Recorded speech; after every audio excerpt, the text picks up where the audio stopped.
നമസ്കാരം, എൻ്റെ പുതിയ വീഡിയോയിലേക്ക് സ്വാഗതം. ഈ കഥ നടക്കുന്നത് 2023 സെപ്റ്റംബർ 19 മധ്യ കേരളത്തിലെ ഒരു ഗ്രാമത്തിലെ വീട്ടിൽ അർദ്ധരാത്രിയിൽ കൂട്ടക്കൊലപാതകം നടക്കുന്നു. ഗൃഹനാഥനും ഭാര്യയ്ക്കുമൊപ്പം 2 മക്കളുമാണ് കൊല്ലപ്പെട്ടത്. പോലീസ് കേസന്വേഷണം തുടങ്ങി. ഭാര്യയും മക്കളെയും കൊലപ്പെടുത്തിയ ഗൃഹനാഥൻ കിണറിൻ്റെ വട്ടം സ്ഥാപിച്ചിരിക്കുന്ന ക്രോസ് ബാറിൽ തൂങ്ങി മരിച്ചപ്പോൾ തലയേറ്റ് കിണറിനകത്തേക്കും ശരീരം കരയിലേക്കും വീഴുകയായിരുന്നു. കൂട്ടക്കൊലപാതകത്തിൻ്റെ അന്വേഷണം പോലീസുകാർ ഇങ്ങനെ കണ്ടെത്തി. കൊലപാതകം നടന്ന വീടിന് പോലീസ് കാവലും ഏർപ്പെടുത്തി. രാത്രി വഴിയിൽ വെളിച്ചമോ മറ്റ് ലൈറ്റുകളോ ഒന്നും തന്നെ ഈ വീടിന് അടുത്ത് ഉണ്ടായിരുന്നില്ല. ദിവസങ്ങൾ കുറേ കഴിഞ്ഞുപോയി. 2 പോലീസുകാർ മാത്രമായി രാത്രി കാവലിന്. രാത്രി വീടിനുള്ളിൽ നിന്നും പരിസരത്ത് നിന്ന് നിലവിളികളും ആർത്തനാദങ്ങളും ഉയരുന്നതായി ഡ്യൂട്ടിയിലുണ്ടായിരുന്ന പോലീസുകാർ പരാതി പറഞ്ഞു തുടങ്ങി.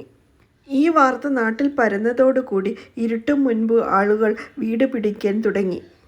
ഡ്യൂട്ടിക്ക് മാറി വന്ന പോലീസുകാരും ഒരേ കഥ തന്നെ പറയാൻ തുടങ്ങി.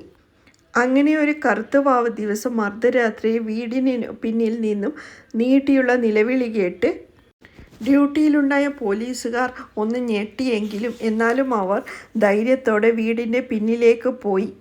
വീടിൻ്റെ ഒരു വശത്ത് വീടിനോട് ചേർത്ത് നിർമ്മിച്ചിരിക്കുന്ന കാർ ഷെഡിൻ്റെ അടുത്തെത്തിയതും പഴയ നിലവിളി വീണ്ടും ഉയർന്നു. ഒപ്പം കാർ ഷെഡിൻ്റെ മുകളിൽ തീപ്പൊരി ചിതറിത്തെറിച്ചു. വൻ ശബ്ദത്തോടെ ഷെഡിന് മുകളിൽ മേൽക്കൂര പൊട്ടിത്തെറിച്ചു. ഇത് കണ്ട ഉദ്യോഗസ്ഥർ പുറത്തേക്കൂടി. ഓട്ടത്തിനിടയിൽ ഒരാളുടെ കയ്യിലിരുന്ന ടോർച്ച് എവിടെയോ നഷ്ടപ്പെട്ടു. തിരിഞ്ഞു നോക്കിയ അയാൾ ഞെട്ടിപ്പോയി. തൻ്റെ സഹപ്രവർത്തകൻ കൂടെയില്ല.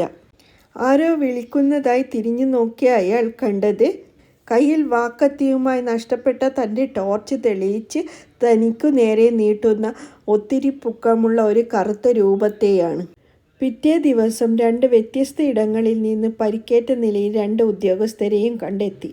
ഈ സംഭവം നാട്ടിൽ പാട്ടായി. നാട്ടുകാർ മുൻപത്തേക്കാൾ ഭയപ്പെട്ടു തുടങ്ങി. പോലീസുകാർ രാത്രിയുള്ള കാവലും അവസാനിപ്പിച്ചു. സന്ധ്യ ആകുന്നതോടെ ആ പ്രദേശം വിജനമാകാൻ തുടങ്ങി. ആരും ആ വഴി വരാതായി. അങ്ങനെയിരിക്കെ ആ വീട്ടിൽ നിന്നും കുറച്ച് അകലെ താമസിച്ചിരുന്ന ഒരു ഓട്ടോ ഡ്രൈവർ രാത്രി ഓട്ടം കഴിഞ്ഞ് യാദൃശ്ചികമായി ആ വഴി വന്നു. മണി 8 ആയിട്ടുള്ളവെങ്കിലും പ്രദേശം വിജനമാണ്. ഓട്ടോ ഡ്രൈവർക്ക് പേടി കൊണ്ട് കൈകൾ വിറയ്ക്കുന്നുണ്ട്. വിജനമായ റോഡിലൂടെ ധൈര്യം സംഭരിച്ച് നീങ്ങവേ പെട്ടെന്ന് വെളുത്ത വസ്ത്രം ധരിച്ച ഒരാൾ പെട്ടെന്ന് ഓട്ടോയുടെ മുന്നിൽ പ്രത്യക്ഷപ്പെട്ടു. ആ ഞെട്ടലി ഡ്രൈവർ അലറി വിളിച്ചുകൊണ്ട് ഭയത്താൽ ഓട്ടോ ഒന്ന് പാളി. വാഹനം ശക്തിയായി ആരോ പിടിച്ചു വലിക്കുന്നത് പോലെയും തോന്നി. സർവശക്തിയും സംഭരിച്ച് അയാൾ മുന്നോട്ടു പോയി. തിരിഞ്ഞു നോക്കാൻ അയാൾക്ക് ധൈര്യമുണ്ടായില്ല. മുന്നിലെ ചെറിയ കവലയിൽ ലൈറ്റ് കണ്ടപ്പോൾ അയാൾക്ക് ആശ്വാസം തോന്നി. പെട്ടെന്ന് പിന്നിൽ നിന്ന് ആരോ എന്തോ പറയുന്നതായി അയാൾക്ക് തോന്നി.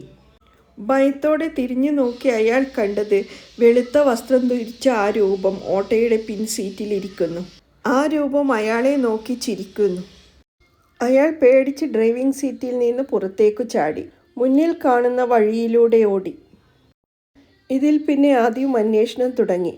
പോലീസുകാർ കണ്ടത് കുറുക്കൻ്റെ ഓരിയിടലായിരുന്നു എന്നും ആകാശത്ത് അഗ്നി വിതറി പൊട്ടിത്തെറി ഉണ്ടായത് തെങ്ങിൽ നിന്നും വീണ കരിഞ്ഞ ഓലമടലായിരുന്നു എന്നും ഓല താഴേക്ക് പതിക്കുന്നതിനിടയിൽ ഓല ഇലക്ട്രിക് പോസ്റ്റിൻ്റെ കമ്പികളിൽ തട്ടി തീപ്പൊരി ഉണ്ടായതെന്നും കാർ ഷെഡിൻ്റെ മേൽ തെങ്ങിൽ നിന്ന് വീണ കരിഞ്ഞ ഓലമടലായിരുന്നു എന്നും പോലീസുകാർ കണ്ടെത്തി.